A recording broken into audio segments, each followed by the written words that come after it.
Hi, everyone. My name is Paul Donaher. I'm a Director of Client Services here at Radius Illumination. And thanks to all of you for attending today's webinar, which is entitled Targeting Market Demand in a Changing World. And firstly, I hope everyone is staying safe and is doing well in the current environment. The webinar today will be given by two gentlemen, Greg Halperin, who's a Vice President of Client Services, and Mike Patterson, who's a Director of Advanced Analytics, both here at Radius Illumination. The webinar is scheduled for our usual 45 minutes. If you'd like to ask a question, please do so, type it into the software. That'll come up. The webinar is scheduled for 45 minutes. Mike and Greg will speak for about the first 30 or so of that time, and so there should be plenty of time for Q&A at the end. So I'll be taking a note of your questions, and we'll get those answered once the guys have finished their piece. Just by way of introduction and why we are conducting this specific topic just now, I think we all know that every brand has a high degree of interest in how to best understand and target and increase and protect demand in the current environment. And in fact, that's been one of the themes and the main topic, you could say, of our own Staying in Touch series that we have used to keep up with people using some advanced qualitative techniques since late March, really when this started in this country.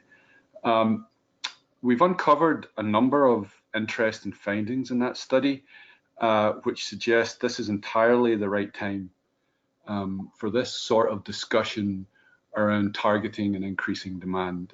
For example, just a couple of examples to give you, there's been an evolution of consumer response that has morphed from, you could say, almost a state of shock and concern into something that is now cautiously optimistic.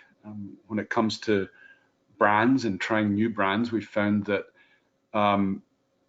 what trying a new brand entails for marketers around trial and loyalty. At first, people have been keen to try new brands, not only because of out-of-stock issues that I'm sure we've all seen, but also because people were obliged to try new channels. We've also seen, I would say, a redefinition of what we might call value for many people. Not only as some economic changes occur, and they do occur, but people also take a different look at certain brands just now around what is essential and what is not essential for them and their family. So because of some these changes and some others, we think it's crucial that brands are aware of where they stand in terms of demand, changing consumer priorities, and what we'll call a changing competitive environment. Just a final note on that, if you would like further information on that Staying in Touch series that I mentioned, send me a note in the questions, send one of us an email, and we can provide you more details on that. And finally, from me, just like you, we are sort of bunkered down in our home offices or tucked away in a corner of our houses, and as such, please forgive us if you hear a noisy child or a spouse or a noisy spouse or a dog or a cat or whatever it might be in the background. We'll do our very best to minimize the noise that you might hear. And so with that, again, feel free to type in your questions, and Greg, take it away. Thanks, Paul. Hi, everybody. This is Greg Halperin, Vice President of Client Leadership at Radius Illumination, and I'm happy to be talking to you today about our approach to increasing market demand in a world that's constantly changing. The second half of our title is important here because there's typically an assumption that we make when we're doing foundational research like this, that we're taking a point-in-time snapshot that's going to be projectable and continue to be actionable for at least 3 to 5 years. And that's when times and rates of change are fairly normal for given categories. These days, in lots of categories, as we all know, needs are evolving daily and may continue to change rapidly over the next months and even years.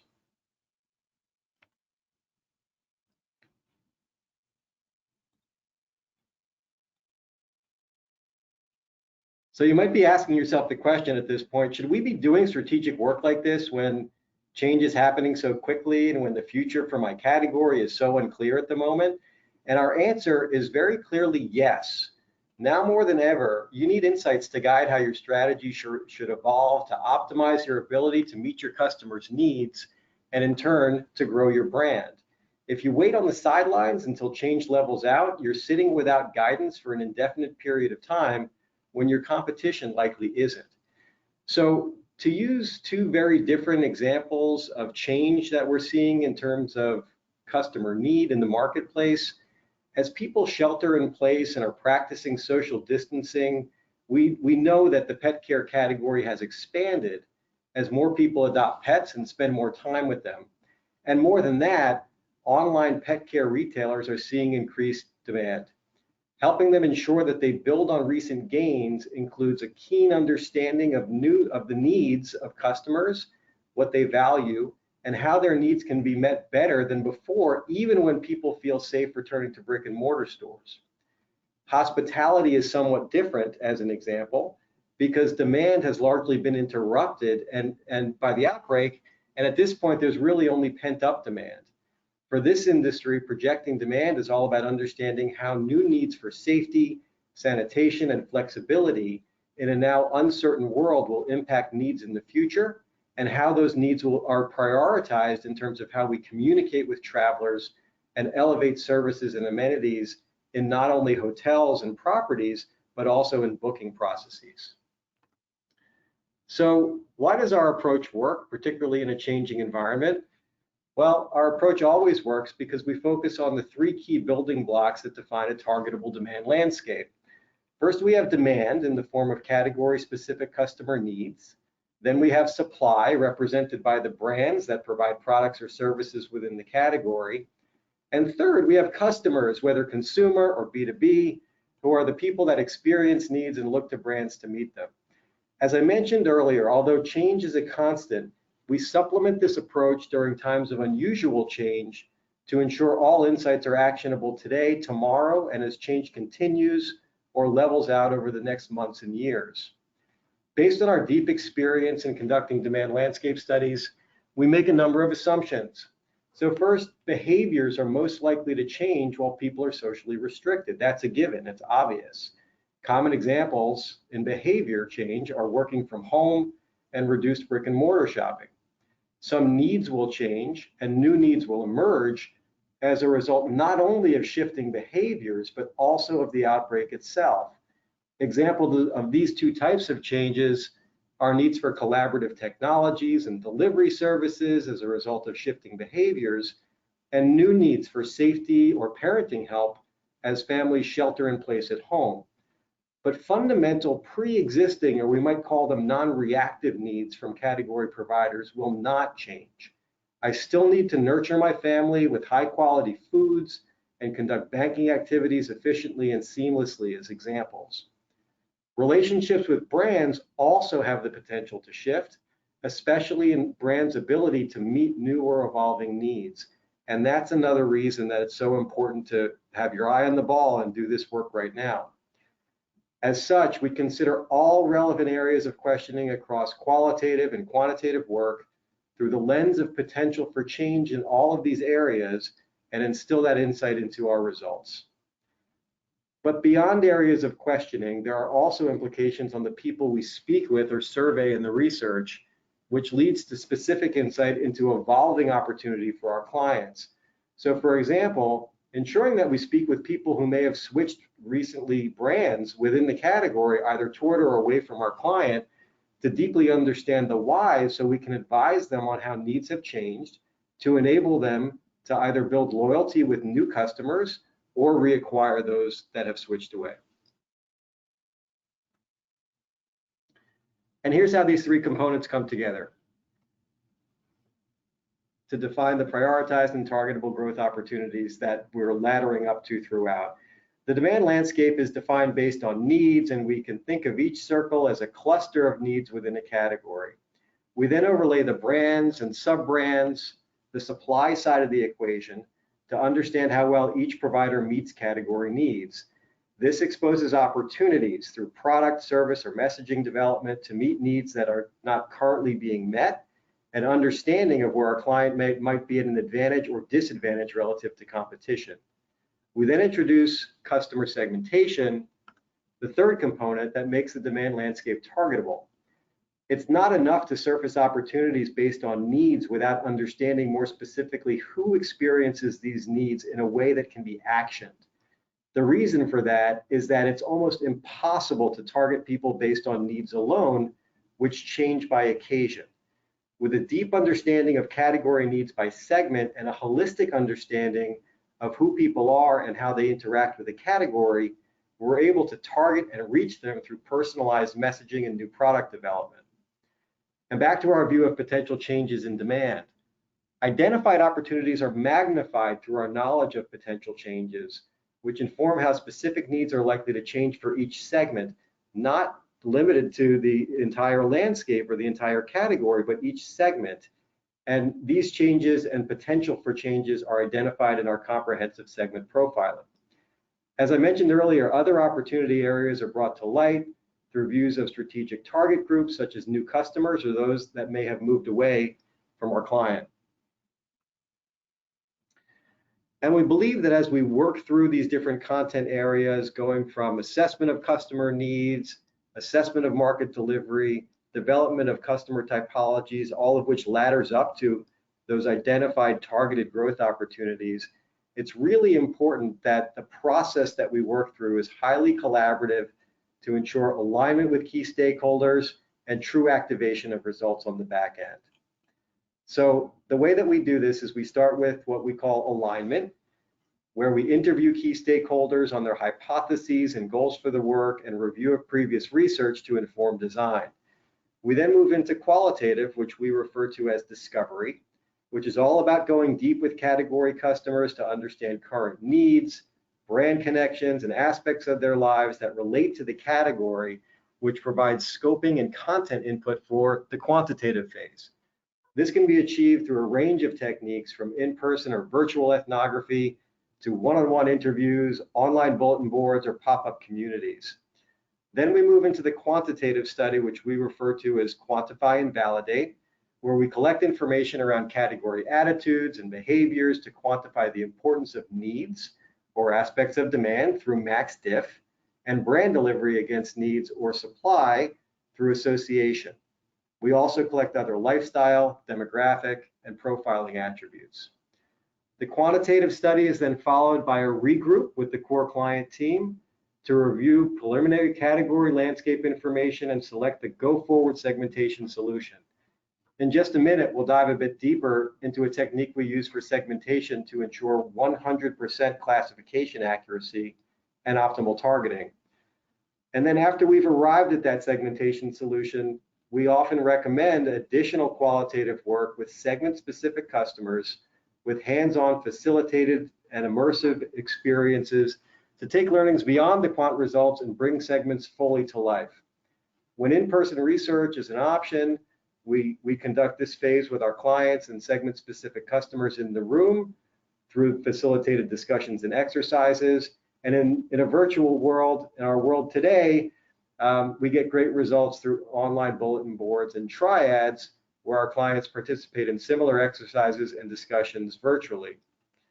And then finally, we share out the full learnings about the demand landscape and specific segments, and importantly, develop action plans that each team member will use to realize strategic opportunities. So while this is also typically done in person in our world today, we leverage technology platforms that enable seamless, virtually facilitated workshopping. In our experience, this process creates deep insight into current, evolving, and future customer needs and how our clients can better meet them to grow their brands. And to reiterate a point I made earlier, with appropriate sensitivity to changes in our clients' category, we have even more impact in guiding their efforts to grow through a changing landscape, which is why this work should be done now. So let's take a deeper look into targetable segmentation and how we ensure optimized targeting of each segment. Mike? Great, thanks, Greg. So now what I'd like to do is discuss how we approach the segmentation that we conduct within a demand landscape study. So really, anytime we conduct a segmentation, and that's whether it's in relation to a demand landscape study or even just a more typical segmentation, we want to evaluate the segmentation solutions that we generate across a number of different criteria, and those are shown here. So first, we want to ensure that the results are relevant and they're meaningful to a variety of different groups within our client's organization. So that could span groups that work on the brand side, on the product side, marketing, etc. We also want to make sure that the segments are reliable. And that means that they're clearly differentiated from one another and that they're likely to respond to different marketing programs and maybe different products, different service offerings, etc. We're also going to look at those segments and judge them in terms of their sizes. We don't want segments that are too large, which could suggest that there are sub-segments within that large segment. Nor do we want segments that are so small that they're really not meaningful, unless there's just some compelling reason to find a particular segment that is small, maybe high revenues, something like that. Finally, it should be possible so that when we have new respondents outside of the research, that we're able to classify those new respondents into the segments that we've derived. So normally that classification process, it's done by simply, we take the needs and the attitudes that are used to develop the segments, and then we develop a classification tool or an algorithm that allows a researcher down the line to classify those new respondents into different segments. However, using those needs and attitudes isn't ideal because you can't really specifically target people. And we'd like to do so, that targeting using either demographics or maybe information from the client's database or some other third-party database.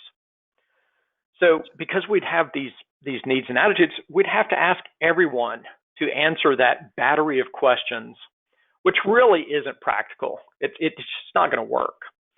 So really, the ideal situation is to be able to classify respondents into segments with an extremely high degree of accuracy using variables that exist on the client database or a third-party database, or that might just normally be used to target individuals through different advertising or marketing communication activities.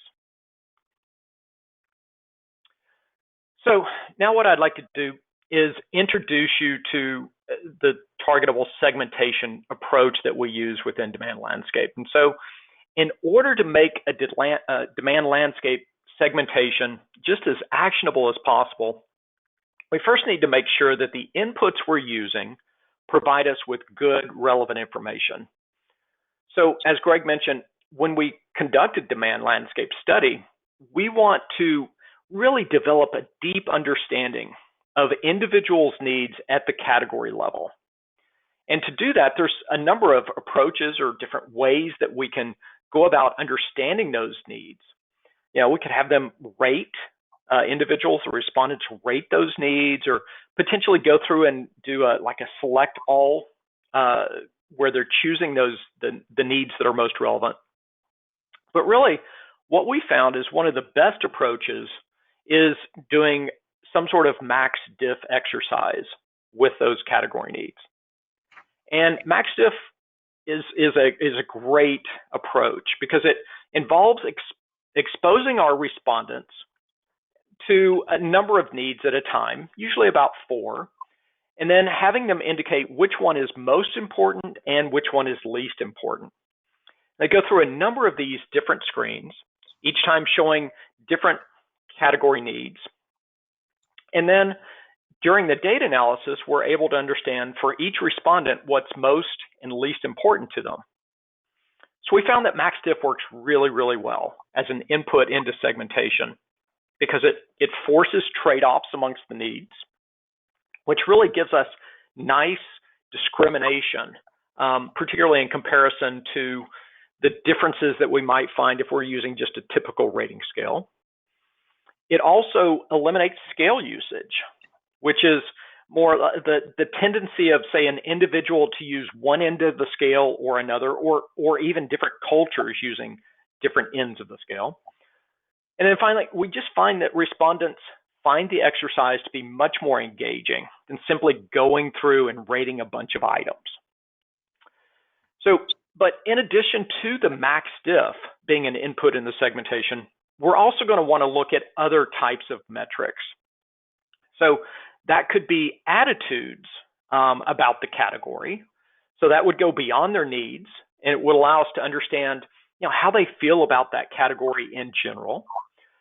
We also want to look at their buying and their shopping behaviors to see if individuals might differ in terms of those, and allow us to put them into segments. And then finally, we might want to look at something around brand alignment to understand, which brands are most aligned to various segments. So take all of those things as potential inputs into our segmentation. Okay, so now, as we would do with any good quality segmentation study, what we want to do is really develop rich segments that differ in terms of their category needs, their attitudes about the category, the behaviors they exhibit when they're shopping, purchasing, etc. So really the outcome of a targetable segmentation within this context is similar to the outcome that you would find in any traditional segmentation.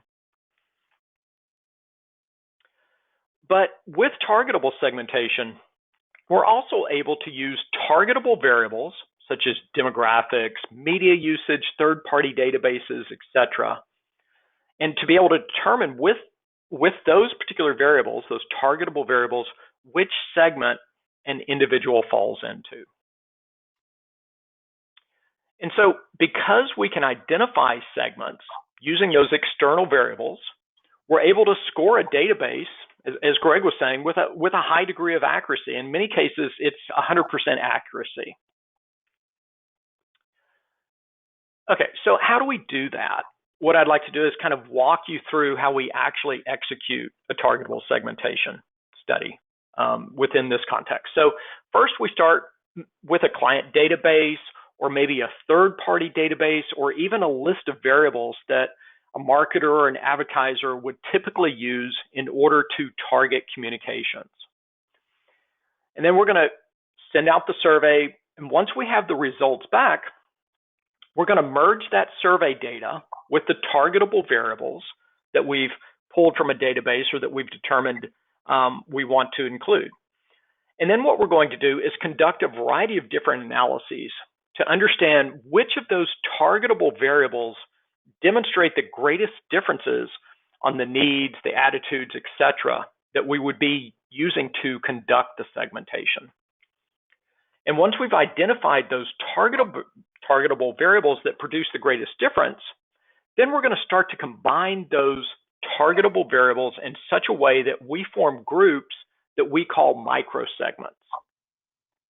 And an example of a microsegment could be individuals who are customers, who are male, and who are 18 to 25. And so through an analysis, we would have determined that that particular microsegment, the individuals falling in that microsegment, are very similar in terms of their category needs. And once we've formed these microsegments, and there could be hundreds of them, we're then going to use those microsegments as the unit of our analysis in deriving or coming up with the segments. So at the end of the day, what we're going to have are segments that differ in terms of their category needs, attitudes, and behaviors. But since we've worked at the microsegment level, we're going to be able to take those segments and tie them back to a database or some other source that utilizes those targetable variables. With a demand landscape study, in really any segmentation, we always take an approach that investigates a large number of solutions. And those solutions could vary in terms of the inputs, as I've described, or it could be the algorithms that we're using, whether it's a latent class or a k-means. It could also be just the number of solutions that we're going to derive. So essentially what we're going to do is look at lots of different parameters to ensure that we're finding the best solution and not simply the best solution that a particular approach might give us. Thanks, Mike. Okay. All right, so now let's talk about how we put all this information together in order to bring to light those targeted growth opportunities. So this is the typical path that we follow when telling the story.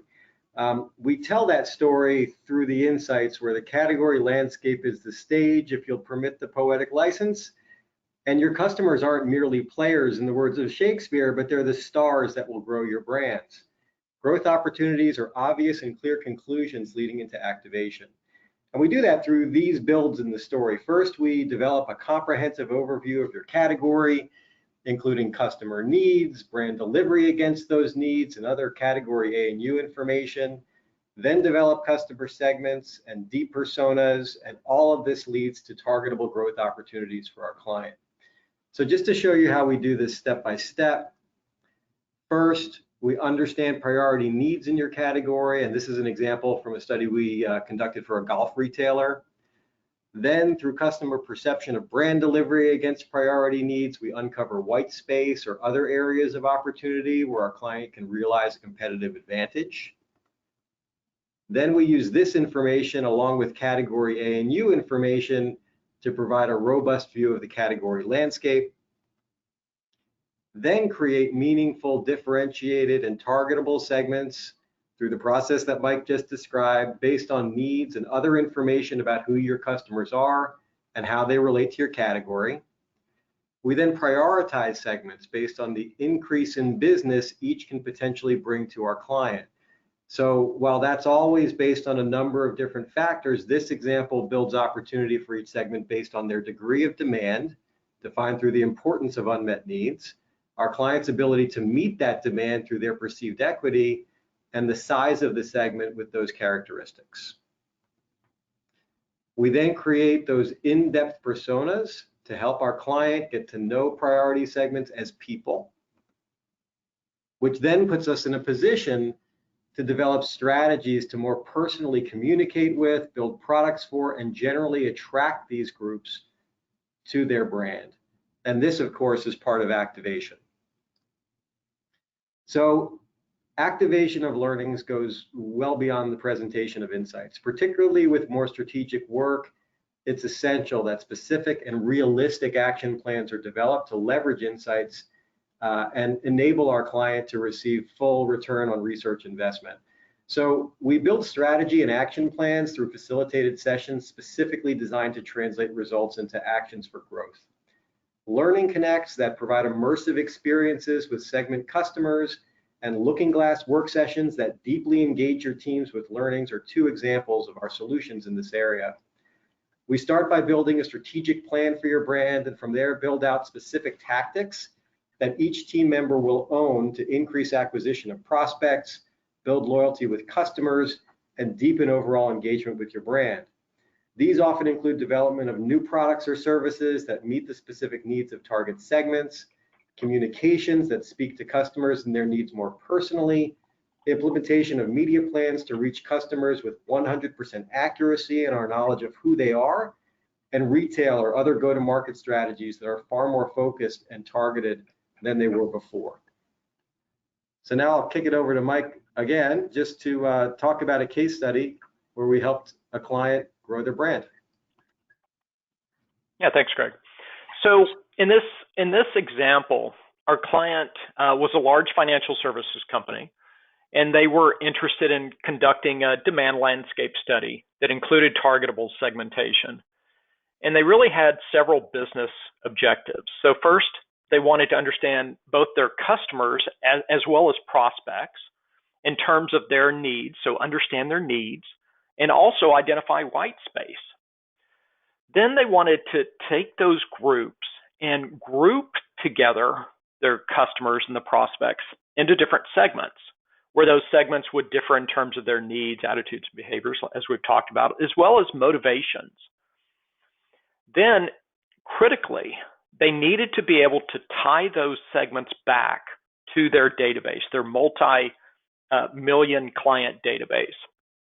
And then finally, they wanted to take all of the results from this effort and begin to develop products and services, as well as marketing communications that would really resonate with each of the different segments.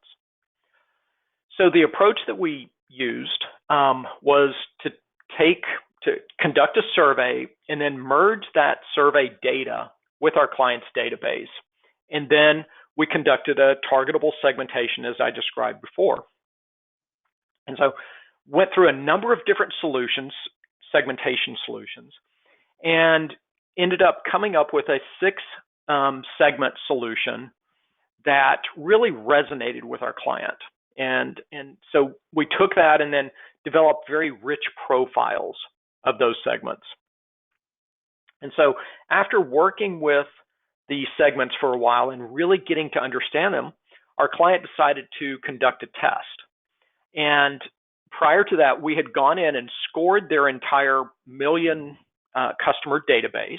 So they knew precisely for each individual which segment they fell into.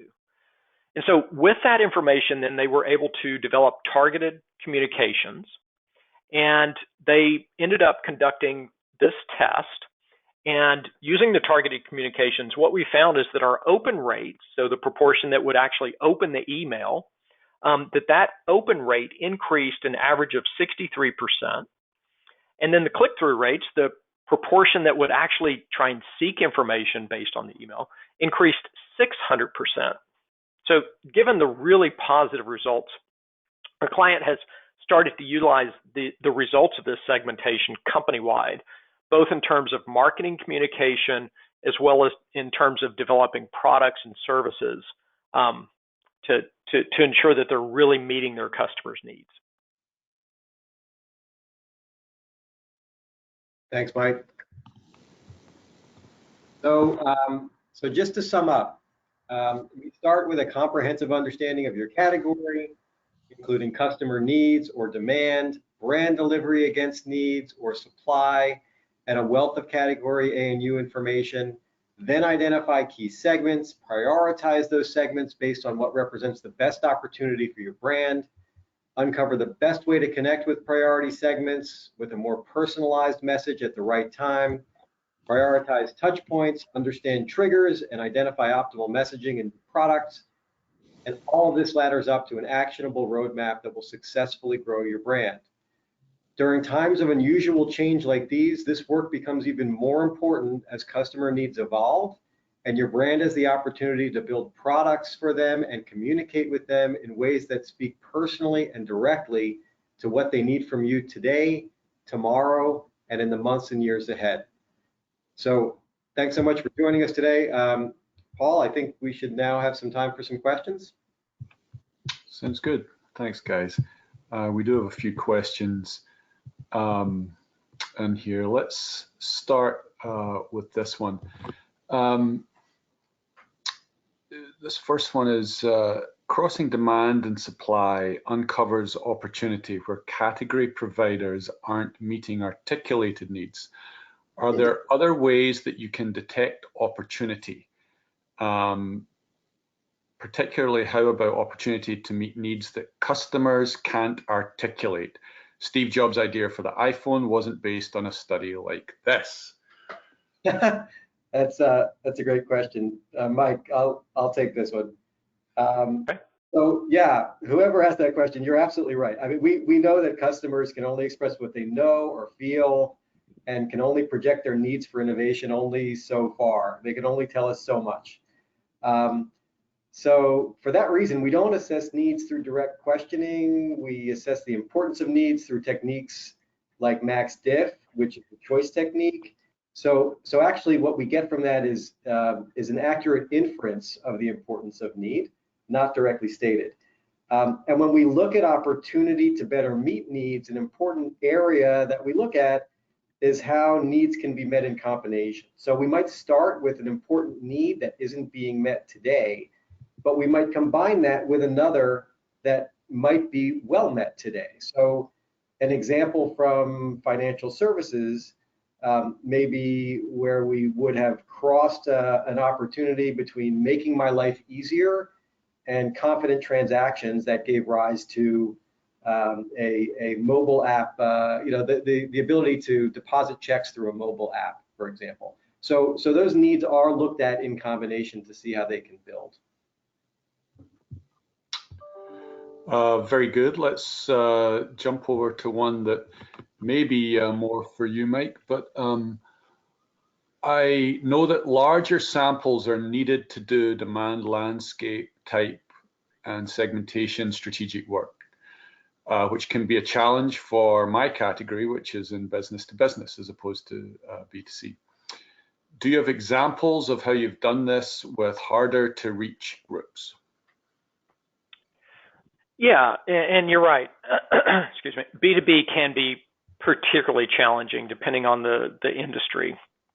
But I have to say we've done a large number of these studies, both segmentation as well, traditional segmentation as well as demand landscape within the B2B realm. Sometimes we're able to find a sufficient number of people, respondents just via panels. If the incidence is particularly low, we might want to bring in individuals from the client's database. But there are some cases where we simply may not have enough people to do this segmentation, but we'll still have enough information to begin to identify needs in the white space and understand alignment with brands. So while we can't, in some cases conduct a full-scale analytic segmentation, the techniques that we talk about still yield extremely valuable insights for our clients. One last one just now. Change is very rapid just now, and we still don't know in my category how that's going to net out.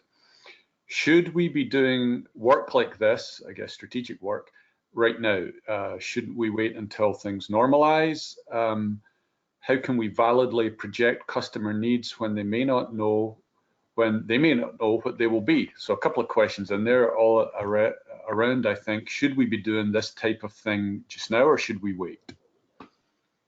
Our perspective is that it's even more important that you do this work now to understand how you can best intercept your customers' needs as they do evolve into the future. So during change. And in fact, if you've done work like this over the past year or two and your category has experienced significant change, we do recommend a refresh to ensure that you can continue to be actionable in this area. So the truth is, we know that most verticals will change going forward, and it's just not a case of wait and hope for the best as consumers experience new normal. We have to be there and be tracking through them with them as that evolves. Okay, I've got one last one here. Attitudinal segmentation creates more distinct groups than what you've described here as demographic segmentation, and that a person's attitudes towards a category predicts their behavior much better than their demographics. If we were to start from database variables, does that mean we're giving up some distinction based on attitudes? Yeah, so let's be clear. In the segmentation, we are segmenting based on attitudes.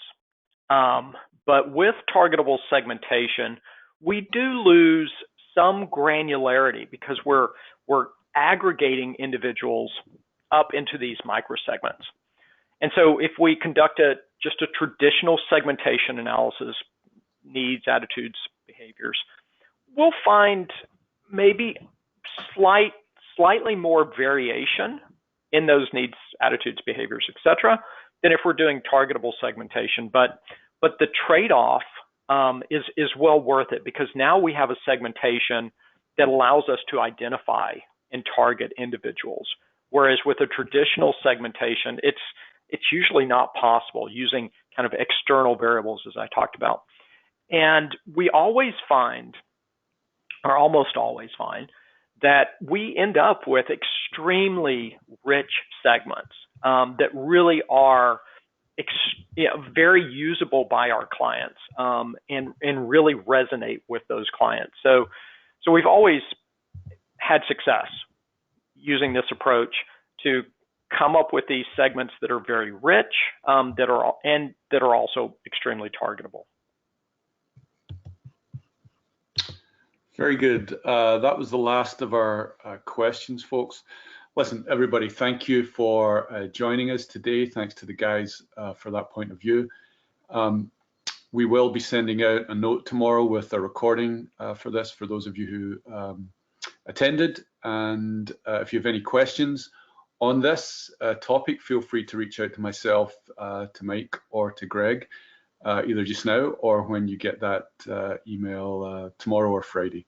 Thanks again, everybody, and stay safe. Thank you.